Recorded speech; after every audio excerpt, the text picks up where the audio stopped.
Hello बच्चों, कैसे हो आप। आज हम कक्षा 3 गणित की वर्कशीट हल करेंगे। उप विषय कैसे कैसे बांटें। तो चलिए वर्कशीट हल करते हैं। प्रश्न 1, उदाहरण को देखते हुए निम्नलिखित प्रश्नों को हल करें। तो बच्चों, आप इन उदाहरण को देखेंगे और समझते हुए नीचे दिए गए प्रश्नों को हल करेंगे। क करते हैं, डैश भाग 5 बराबर 4। तो किसे 5 से भाग करें कि 4 आए। तो यहाँ हम 5 और 4 को गुणा करेंगे तो हमें उत्तर प्राप्त होगा 20। ख करते हैं, 12 भाग डैश बराबर 2। 12 को किससे भाग किया जाए कि 2 आ जाए। तो यहाँ हम 2 का पहाड़ा 12 आने तक पढ़ेंगे और जितने पर आएगा उसे हम यहाँ लिखेंगे। जैसे 2 एकम 2, 2 दूनी 4, 2 तिये 6, 2 चौक 8, 2 पंजे 10, 2 छिक 12। तो 6 पे गया तो यहाँ 12 भाग 6, खाली स्थान में हम 6 लिखेंगे। ग करते हैं, 14 भाग 2 बराबर डैश। तो 14 को 2 से भाग देंगे तो उत्तर आएगा 7। घ डैश भाग 3 बराबर 5। किसे 3 से भाग करें कि 5 आए। तो यहाँ हम 3 और 5 को गुणा करेंगे तो हमें उत्तर प्राप्त होगा 15। 15 को 3 से भाग करने पर 5 आएगा। ड़ 16 भाग डैश बराबर 2। 2 का पहाड़ा 16 आने तक पढ़ेंगे तो आएगा 8। तो 16 को 8 से भाग देंगे तो 2 आएगा।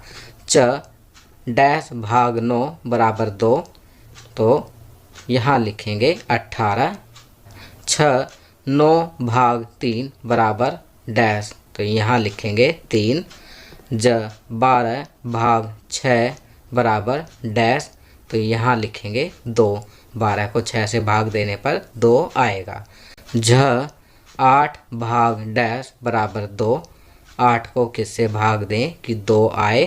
तो इसलिए हम यहाँ 2 का पहाड़ा 8 आने तक गिनेंगे तो 4 आएगा। तो 8 भाग 4 बराबर 2।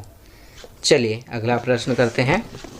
प्रश्न 2, हमारे पास कुल 12 पेंसिलें हैं। यदि हम उन्हें 4 बच्चों में बराबर बांटें तो प्रत्येक बच्चे को कुल कितनी पेंसिल मिलेंगी। तो यहाँ हम लिखेंगे 12 भाग 4 बराबर 3। तो प्रत्येक बच्चे को कुल 3 पेंसिल मिलेंगी।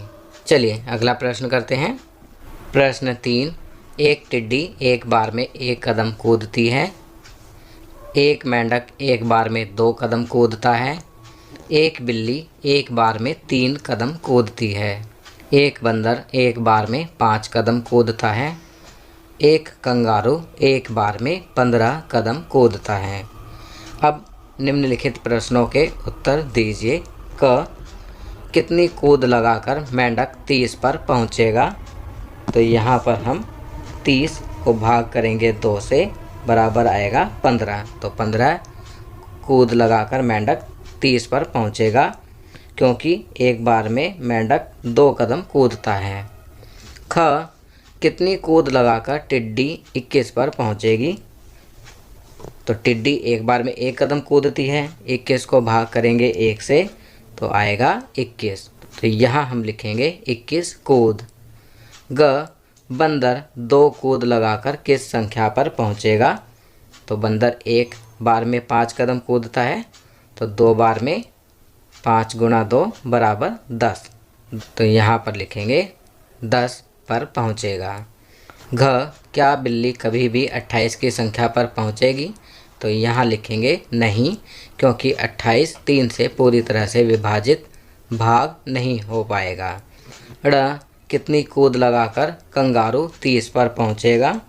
तो यहाँ लिखेंगे 2, क्योंकि कंगारू एक बार में 15 कदम कूदता है। 30 को भाग करेंगे 15 से तो आएगा 2। च इनमें से कौन कौन 20 की संख्या पर पहुँचेगा। तो यहाँ लिखेंगे टिड्डी, मेंढक और बंदर। 6 बंदर की कितनी छलांगे कंगारू की 2 छलांगों के बराबर होंगी। तो आपको पता ही है कि कंगारू की 2 छलांगे बराबर 2 गुना 15 बराबर 30। बंदर की छलांग है, एक छलांग में 5, तो 30 को 5 से भाग देंगे तो आएगा 6। तो बंदर की 6 छलांगे कंगारू की 2 छलांगों के बराबर होगी। सबसे छोटी कौन सी संख्या है जिस पर मेंढक और बिल्ली मिलेंगे। मेंढक एक बार में 2 कदम कूदता है और बिल्ली एक बार में 3 कदम कूदती है। तो यहाँ 2 गुना 3 बराबर 6। 6 पर मेंढक और बिल्ली मिलेंगे। चलिए आगे बढ़ते हैं। जीवन कौशल छूट। छूट का सीधा सा मतलब है किसी भी वस्तु को मूल कीमत से कम कीमत पर बेचना। अब यहाँ प्रश्न दिया गया है, एक दुकानदार अपनी सभी वस्तुओं को आधी कीमत पर बेचता है। दी गई तालिका में उसकी दुकान के रियायती मूल्य की गणना करें। आपके लिए एक किया गया है। तो बच्चों यहाँ पर जीवन कौशल में छूट के बारे में बताया गया है कि छूट का सीधा सा मतलब है किसी भी वस्तु को मूल कीमत से कम कीमत पर बेचना। अब प्रश्न दिया गया है, एक दुकानदार अपनी सभी वस्तुओं को आधी कीमत पर बेचता है, अर्थात वो 50% छूट दे रहा है। दी गई तालिका में उसकी दुकान के रियायती मूल्य की गणना करें। तो चलिए नीचे दी गई तालिका को देखते हैं और दिए गए मूल्य की रियायती मूल्य की गणना करते हैं। बच्चों आप देख सकते हैं यहाँ पर एक तालिका दी गई है जिसमें वस्तु, कीमत, रियायती मूल्य दिए गए हैं और भरने हैं। पहला उदाहरण के लिए किया गया है, वस्तु है कमीज, कीमत 800 रुपये और रियायती मूल्य 400 रुपये। 800 का 50% छूट देने पर 400 रुपये रियायती मूल्य होगा, अर्थात आधी कीमत 400 रुपये है। बैग की कीमत है 500 रुपये, तो रियायती मूल्य होगा 250 रुपये। क्रिकेट का बल्ला है 1100 रुपये, तो रियायती मूल्य हो जाएगा आधा होने पर 550 रुपये। टीवी 16,000, आधी कीमत हो जाएगी 8,000 रुपये। फुटबॉल 4,000 रुपये और आधी कीमत अर्थात रियायती मूल्य हो जाएगा 2,000 रुपये। चलिए आगे बढ़ते हैं। प्रश्न 2, अपने माता पिता से पूछिए कि क्या उन्होंने सेल से कभी कोई वस्तु खरीदी है।